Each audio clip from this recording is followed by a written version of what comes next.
네, 오늘 회의를 열기에 앞서서 인천 자유공항을 찾아서 메가더 동상 앞에서 참배를 드리고 왔습니다. 메가더 장군이 지휘한 인천 상륙작전은 6.25 전쟁의 전세를 단숨에 역전시킨 위대한 승리였습니다. 대한민국의 불씨를 되살린 기적이었습니다. 그 승리가 없었다면 오늘 우리가 누리는 자유와 번영은 꿈꿀 수 없었을 것입니다. 이처럼 인천은 대한민국 역사와 함께한 도시입니다. 인천을 통해 근대화의 시대가 열렸고 인천을 통해 자유를 지켰습니다. 이제 인천을 통해 세계로 뻗어나가고 있습니다. 인천이 발전해야 대한민국도 함께 발전할 수 있습니다. 현재 인천은 제물포 르네상스 프로젝트를 통해 노후화된 인천항 내양을 새롭게 바꾸고 있습니다. 이 사업은 인천 원도심의 얼굴을 바꾸고 인천과 대한민국의 도약을 이끄는 발판이 될 것입니다. 제2의 황금기를 열어갈 인천항 내양 재개발 사업이 흔들림 없이 추진되도록 우리 당이 끝까지 지원하겠습니다. 경인 전철의 지하화도 인천의 경쟁력을 강화하는 핵심 과제입니다. 지하화가 이루어지면 도시의 단절이 사라지고 새로운 성장 공간이 열릴 것입니다. 소음과 진동이 사라지고 주민의 삶이 개선될 것입니다. 지역 경제와 일자리가 살아날 것입니다. 철도 지하화 종합계획에 경인선이 반영될 수 있도록 힘껏 지원하고 인천, 서울, 경기 지역 간 조정과 협력이 필요한 부분에서는 우리 당이 중심이 되어 핵심적인 역할을 하겠습니다. 제3연육교는 인천공항으로 가는 주요 길목입니다. 공항 접근성이라는 특수성이 있는 만큼 국가와 인천국제공항공사도 분명한 역할과 책임이 필요합니다. 우리 당은 인천 시민의 편익을 최우선 순위에 두고 합리적인 해법이 나올 수 있도록 적극 지원하겠습니다.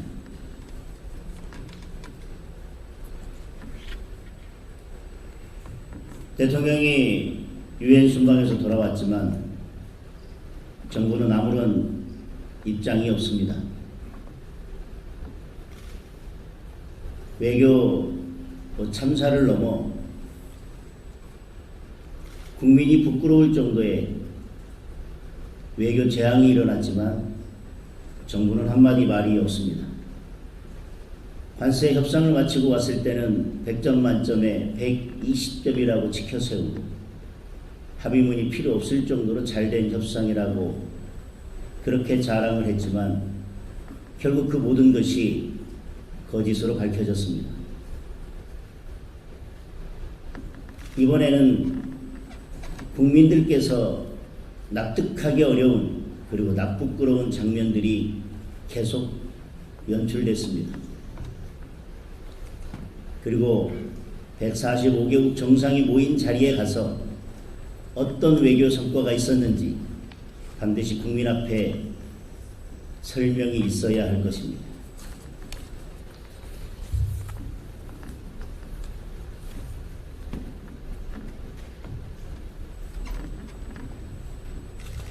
국가 전산망 마비 사태는 절대 일어나서는 안 되는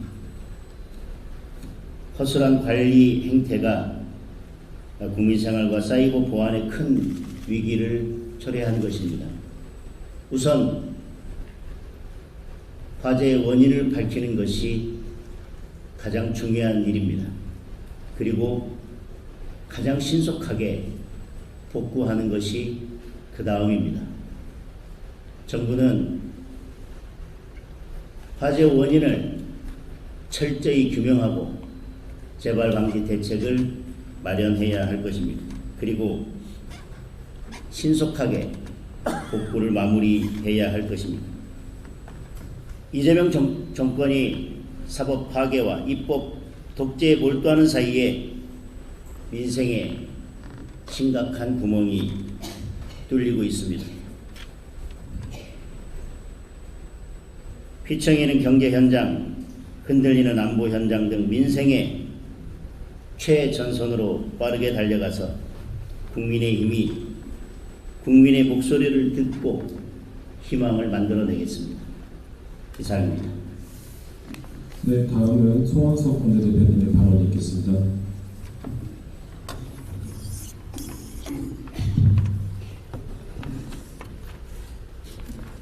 네.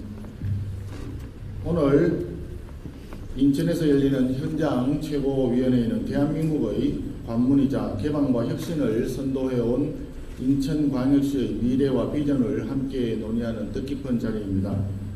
인천은 하늘길과 바닷길을 통해 대한민국을 세계로 잇는 교통, 물류의 중심지이자 해양산업과 혁신성장을 선도해온 경제 중심도시입니다.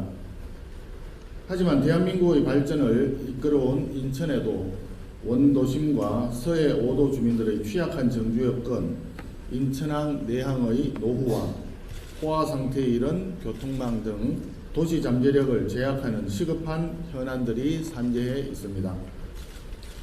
이러한 문제들을 해결하기 위해 제물포 내항 등 도시개발 프로젝트의 조속한 착공, 경인전철 및 경인고속도로 지하화, 인천공항 5단계 확장 사업 추진, GTX B노선 신속 추진을 비롯한 광역 교통망 개선, 송도, 청라, 영종 등 성공적인 경제 자유구역의 확대 등이 체계적으로 추진되어야 합니다. 아울러 현 상황에서 추석을 앞두고 인천국제공항을 비롯한 전국 15개 공항 자회사 근로자들이 총파업을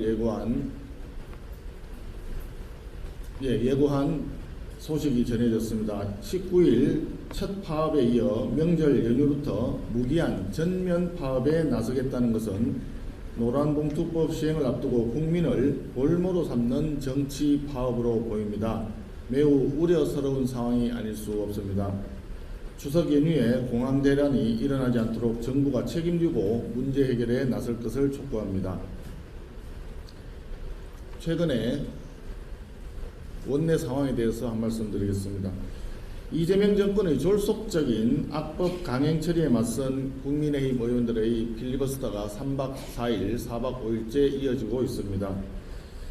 어제 더불어민주당은 국회 정관법 개정안 필리버스터에 들어가기 1시간쯤 전에 돌연 수정안을 국회 본회의에 제출하겠다면서 필리버스터 중단을 요청해 왔습니다.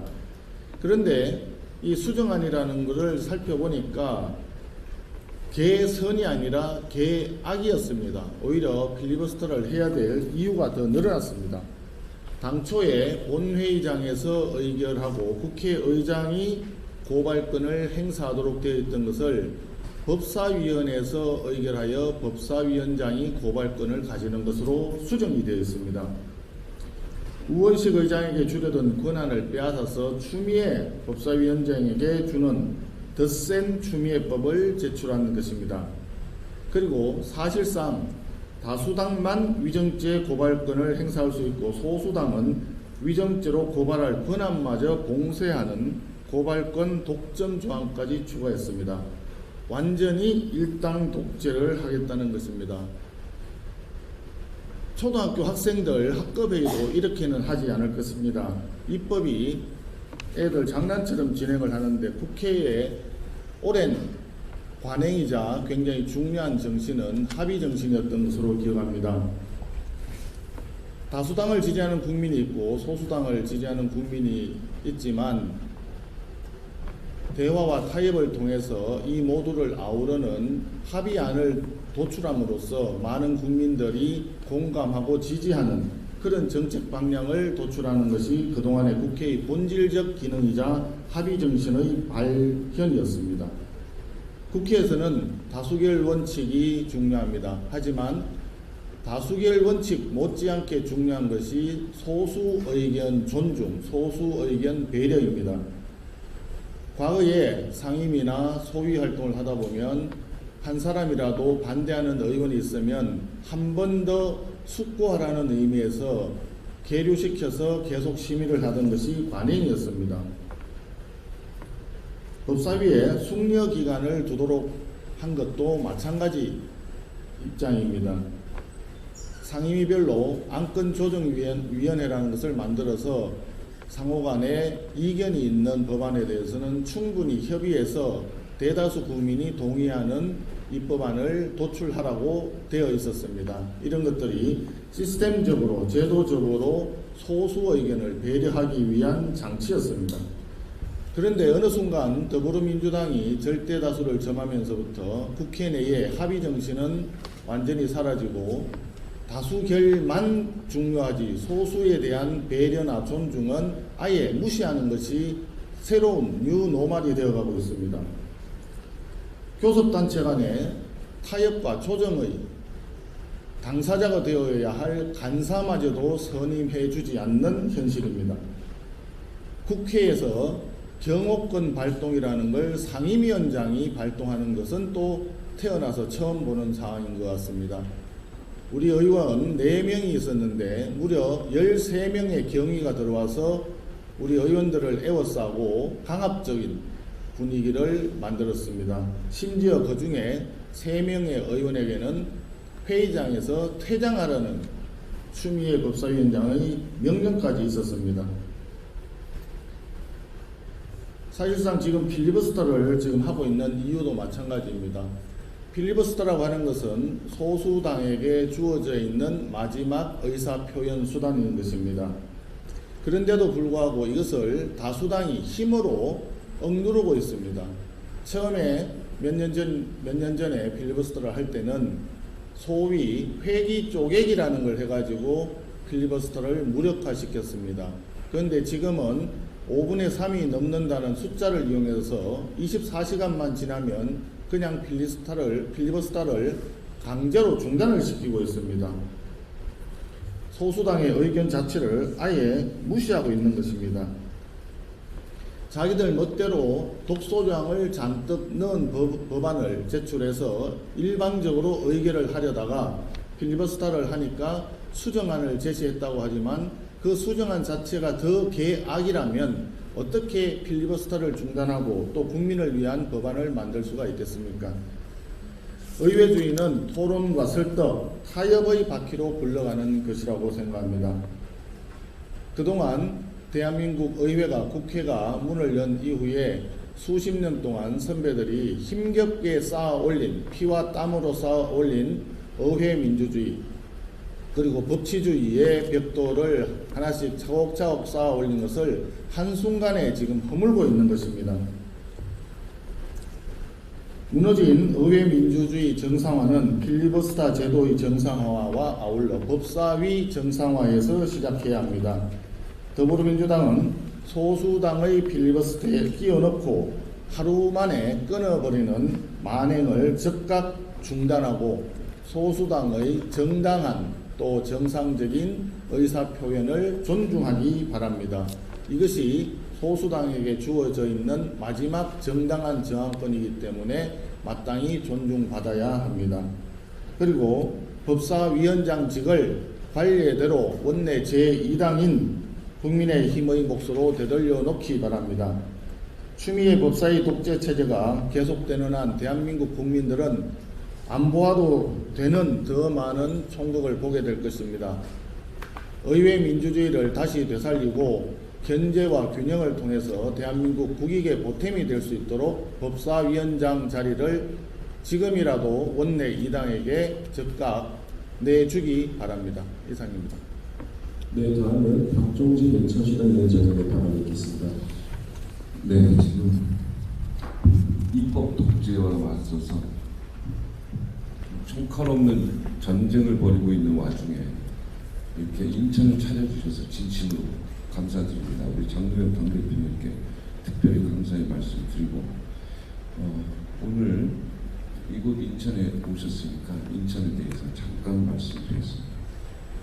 인천은 서울의 2배 가까이 됩니다. 면적이. 인구는 3분의 1에 불과합니다. 전 세계 국가에서 보면 서울과 인천을 합친 도시가 도쿄와 런던입니다.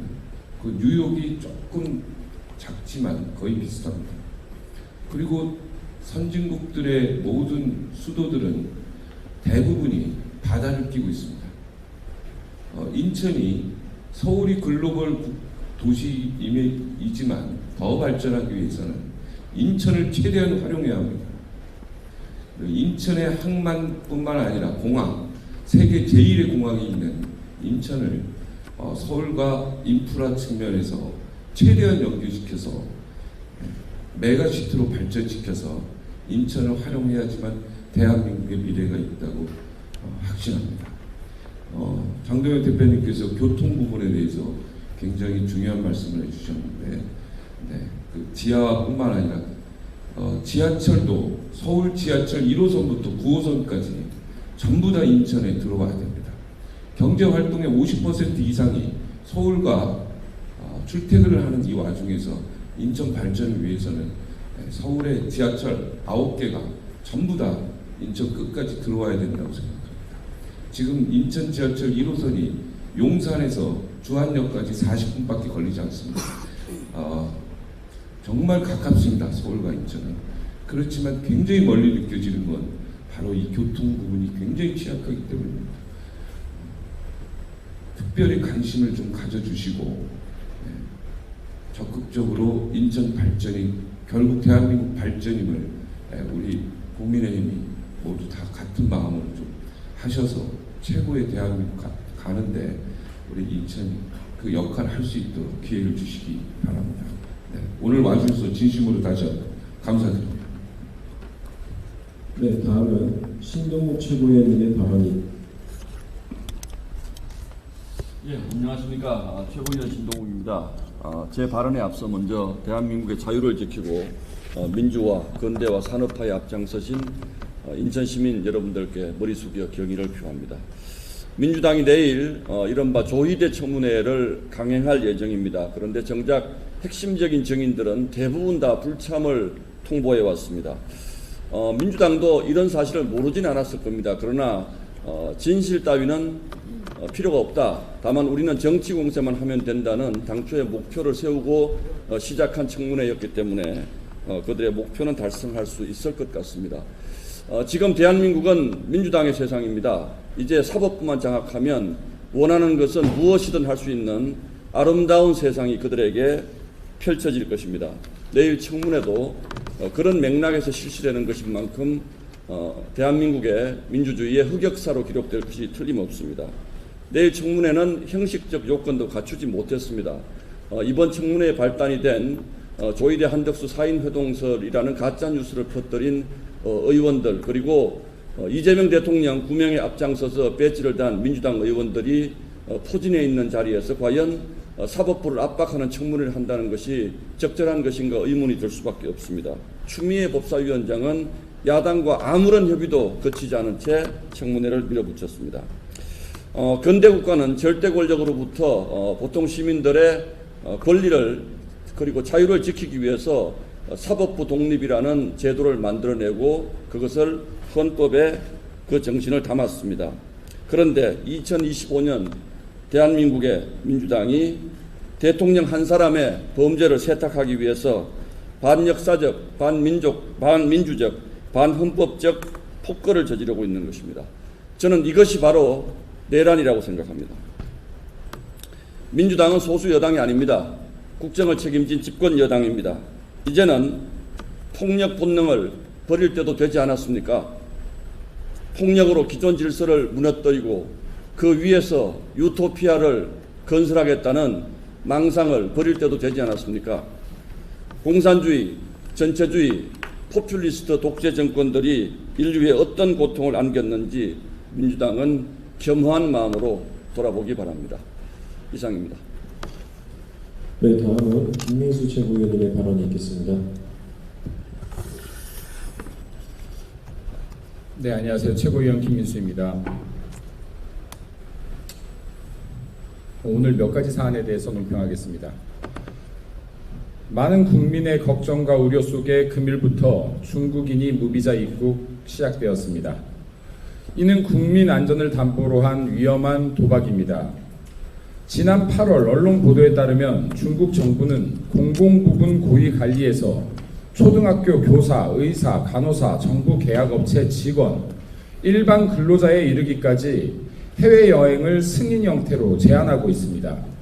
하물며 연구, 교류, 학습을 목적으로 한 출장까지 대다수 금지하고 있습니다. 이는 시진핑이 추진하는 강력한 이데올로기 관리의 일환이자 중국민의 해외 이동과 유출을 막기 위함입니다. 중국 상황은 중국인의 출국을 막고 있습니다. 이상하지 않습니까? 상황이 이럴진데 지금 무비자로 한국에 대거 몰려드는 중국인은 대체 누구입니까? 무비자 입국으로 인해 우려되는 국민 불평과 국민 안전 문제, 이에 따르는 주의사항을 말씀드리겠습니다. 첫째, 불법 체류와 불법 취업이 예상됩니다. 사업주나 자영업자분들은 외국인 고용 시 반드시 합법적인 비자를 확인하시어 피해를 예방하기 바랍니다. 둘째, 무비자 제도를 악용한 범죄 조직 등의 침투 가능성이 있습니다. 마약 유통 및 불법 보이스피싱 등 국제범죄 창구가 확산될 수 있습니다. 고수익 단기 아르바이트 제한이 온다면 100% 차단하셔야 합니다. 모르는 계좌나 유심칩, 대포폰에 대한 거래 요구가 있다면 절대 응하지 않으셔야 합니다. 또한 길거리나 카페, 술집 등에서 낯선 이들이 제공하는 음료나 주류 등을 함부로 복용치 않아야 합니다. 한적한 곳에서 차가 내 앞을 가로막고 선다면 지체 말고 사람들이 있는 곳으로 도주하기 바랍니다. 셋째, 관광지 등 밀집이 예상되는 장소에서는 문화적 마찰로 주민 갈등 및 다툼, 피해가 발생할 수 있습니다. 관광지 및 식당, 길거리 또는 집회 시위 현장 등에서 시비를 걸어오는 낯선 사람에 대해서는 절대 직접 응대치 말고 신고와 촬영을 하기 바랍니다. 신고 시에는 더 빠른 조치를 위해 112뿐 아니라 관할 경찰서, 형사과 등에 직접 동시 신고하기 바랍니다. 인적이 드문 곳이나 야외 화장실 등을 이용할 때는 성별을 떠나 335 짝을 이뤄 이동해 주길 바라며 중국인 등과 마찰 발생 시 직접적인 충돌을 피하시고 사고나 피해 상황을 목격한 분들은 즉각 신고와 함께 상황을 촬영해 주기 바랍니다. 넷째, 대규모 입국으로 전염병 및 감염병의 확산 가능성이 높아질 수 있습니다. 손소독 등 개인위생에 주의를 다해 주시고 발열이나 호흡기 이상 증상이 발생할 시 가까운 보건소나 병원을 빠르게 방문하시기 바랍니다. 다섯째, 중국인 무비자 입국 기간이 연장될 가능성도 있습니다.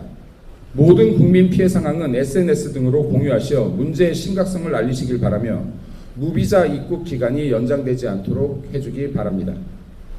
국민들께서는 내 안전은 내가 지킨다는 생각으로 경계, 신고, 위생, 정보 확인, 공유 총 5단계를 기억해 주길 바랍니다.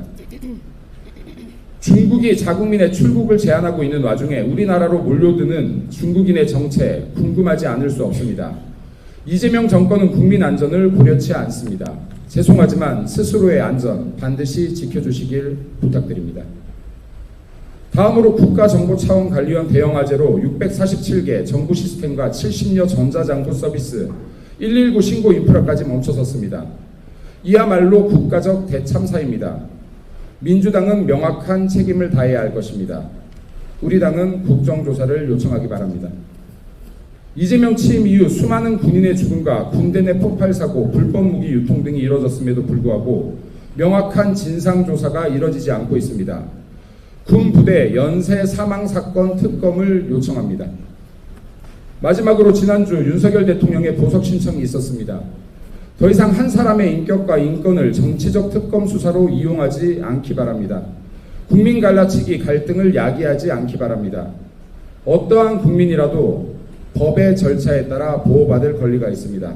윤석열 대통령의 보석 강력하게 촉구합니다.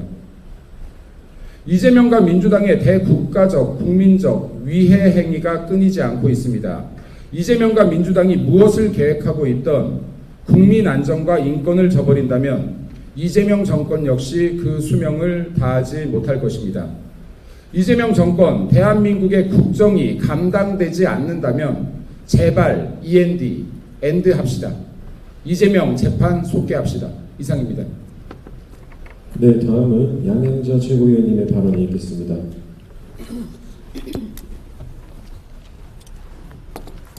예, 먼저 이곳 인천의 첨단 산업 발전을 위해 이재명 대통령이 내놓은 대선 공약을 조속히 이행할 것을 촉구합니다.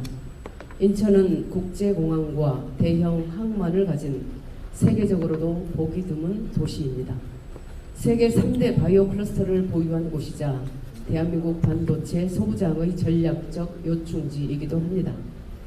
지난 대선에서 이재명 대통령은 인천 바이오 특화단지 육성과 바이오 혁신 클러스터 조성, 그리고 소부장을 포함한 반도체 생태계 전반을 지원하는 반도체 특별법 제정을 공약했습니다. 세제 혜택, 규제 개혁이 핵심인 이 정책들을 속도감 있게 실행해야 합니다. 그러려면 민주당 스스로가 만든 두 가지 허들을 넘어야 합니다. 하나는 국토 균형 발전론이고 또 하나는 대기업 특혜론입니다. 인천은 세계와 맞닿은 관문이고 글로벌 허브입니다. 수도권이란 이유로 산단 지정 등이 지연된다면 국가 경쟁력을 스스로 갉아먹는 일입니다. 또한 반도체 산업은 대기업이 주도하고 수많은 중소기업, 스타트업이 초대형 생태계를 이루며 성장합니다.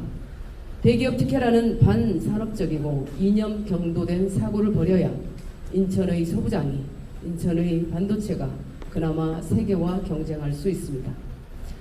다음으로 한 가지 더 말씀드리겠습니다. 메타 인지와 윤리의식을 점점 잃어가고 있는 민주당에게 경고 한마디 하겠습니다. 권력에 취한 자들이 보이는 세 가지 전형적 멘탈리티가 있습니다. 첫째, 도덕성이 무너집니다. 둘째, 정의를 독점합니다. 셋째, 자신을 영웅시합니다. 국회 과방위 최민희 위원장을 예로 설명해 보겠습니다. 얼마 전 최민희 위원장은 국회에서 열리는 자녀의 결혼식 청첩장을 문자로 돌리면서 계좌번호와 카드 결제 링크를 함께 보냈습니다. 국정감사 기간에 그것도 상임위원장이 그런 문자를 보내면 피감 기관들이 어떤 반응을 할지 정말 몰랐단 말입니까? 또한 최민희 위원장은 전 정권에서 임명된 방통위원장을 축출하기 위해 법까지 바꾸는데 앞장섰습니다. 2년 전 생각해 봅시다. 민주당 출신 국민권익위원장의 임기는 지켜져야 한다며 비분강개하던 민주당의 모습을 잊었습니까? 정부 데이터가 불에 타버린 국가적 재난 상황에서 관련 부처의 장을 끌어내리는 게 그렇게도 시급한 일이었습니까? 결국 헌법재판소에서 시비가 가려질 이 법은 같은 일을 두고도 내가 하면 정이라는 민주당식 위선과 자가당착의 전형입니다. 마지막으로 최민희 위원장은 얼마 전 방송에서 자신의 선거법 위반 전과가 박근혜 정권의 정치보복이라는 취지로 말했습니다. 궁금하지도 않은 전력을 꺼내 과거를 세탁하며 자신을 영웅시하는 모습을 보면서 많은 국민이 권력에 취한 민주당의 오만함을 느꼈을 겁니다. 옛말에 권불 10년, 화무 11홍이라 했습니다. 권력을 가질수록 국민과 역사 앞에 겸손하길 바랍니다. 이상입니다. 네, 다음은 김재원 최고위원님의 발언이 있겠습니다. 네, 이곳이 인천 관광공사 3층 대강당입니다. 우리나라를 관광차 방문하는 외국인들의 이야기를 들어보면 주로 한류 드라마를 보고 한국을 선망의 나라, 호감을 갖는 나라로 생각을 하고 방문하는 경우가 굉장히 많다고 합니다. 실제 관광객들 이야기를 들어봐도 그렇습니다. 우리나라 문화의 중요성이 그만큼 알려지게 되고 있습니다.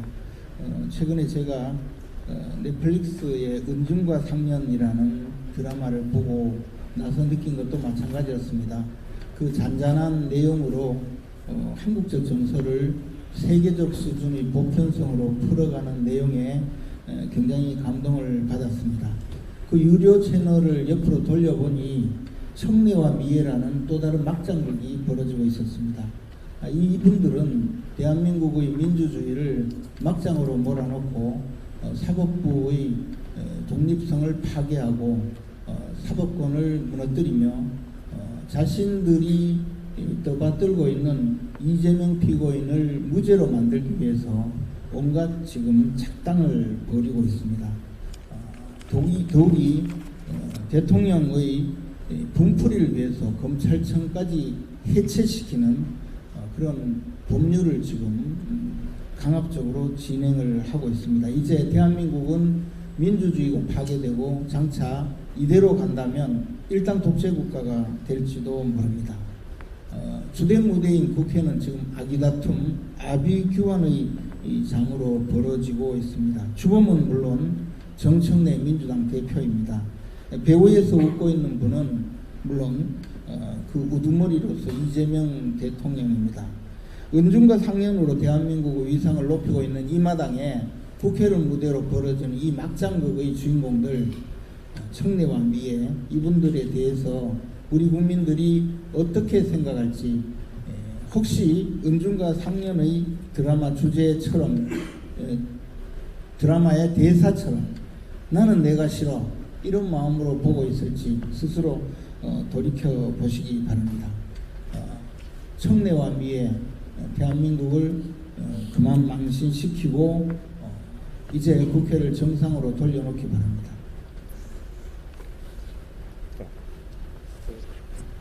네, 다음은 우재준 청년 최고위원의 발언이 있겠습니다. 네. 청년 최고위원 우재준입니다. 저는 오늘 민주당과 이재명 대통령께 특별감찰관 임명을 위한 절차를 촉구드리고자 합니다. 이재명 대통령은 취임 30일 기자회견에서 대통령의 배우자, 사촌인의 친족과 대통령실 수석비서관 이상의 공무원을 감찰하는 특별감찰관의 부활 및 임명을 약속했으나 거대 여당이 된 더불어민주당에서는 여전히 특별감찰관 추천은커녕 임명 절차의 그 어떠한 수순도 밟고 있지 않습니다. 이재명 정부가 발표한 123대 국정과제에서도 특별감찰관 추진 내용은 찾아볼 수가 없습니다. 헌법 개정, 검찰개혁, 경찰국 폐지, 감사위원회 권한 확대, 사법개혁 등 이재명 정부 절대 권력을 위한 과제가 모두 포함된 것과 달리 대통령과 그의 친인척 비리를 견제할 수 있는 특별감찰관이 제외된 것은 이재명의 나라를 만들기 위한 것은 아닌지 매우 의심스러운 대목입니다. 이미 이재명 대통령의 최측근의 무소불위 권력은 세상 밖에 알려진 지 오래입니다. 이재명 대통령이 김민석 총리를 비롯한 장차관과 실장급, 대통령실 비서관급 이상 280명이 모인 국민주권정부 고위공직자 워크숍에서 김현지 총무비서관을 콕 집어 치하한 것이나 김현지 비서관이 정무수석 비서실장을 제치고 강선우 여성가족부 장관 후보자에게 사퇴해야 할 것 같다고 소통한 사실 역시 잘 알려져 있는 일례입니다. 이에 더해 이 더불어민주당은 이재명 대통령 첫 비선 실세의 존재를 증명이라도 하듯 각종 국회 일정에 김현지 비서관이 참석하는 것을 필사적으로 막고 있습니다. 대통령실 예산을 총괄하는 총무비서관이 예결위 결산 소유에 17년 만에 불참한 것도 모자라 국정감사에 출석해야 할 당연직이 증인 목록에서 제외되었음에도 불구하고 김현지를 못 부를 이유가 있다고요 라며 적극 옹호에까지 나선 것입니다. 한간에 이재명 정부에서 실세 중의 실세는 김현지 총무비서관 만사가 김현지를 통한다는 말을 더불어민주당에서 스스로 입증한 셈입니다. 이제는 더 이상 미룰 수 없습니다. 이재명 대통령이 말하는 법 앞의 평등 속에 대통령 본인과 최측근 인사는 모두 빠진 채 절대 존엄을 누리고 있는 것은 아닌지 엄중히 조사해야 합니다. 대통령과 여야 정치권 모두가 즉시 협의에 나서 특별감찰관을 임명하고 국민이 신뢰할 수 있는 감찰 체계를 복원해야 합니다. 그것이 국가의 공정성과 투명성을 지키는 최소한의 의무이며 모든 정권이 지켜야 할 원칙일 것입니다. 이상입니다. 네, 이후 회의부터는 비공개로 진행하도록 하겠습니다. 언론인 여러분들께서는 협조해 주시기 부탁드립니다.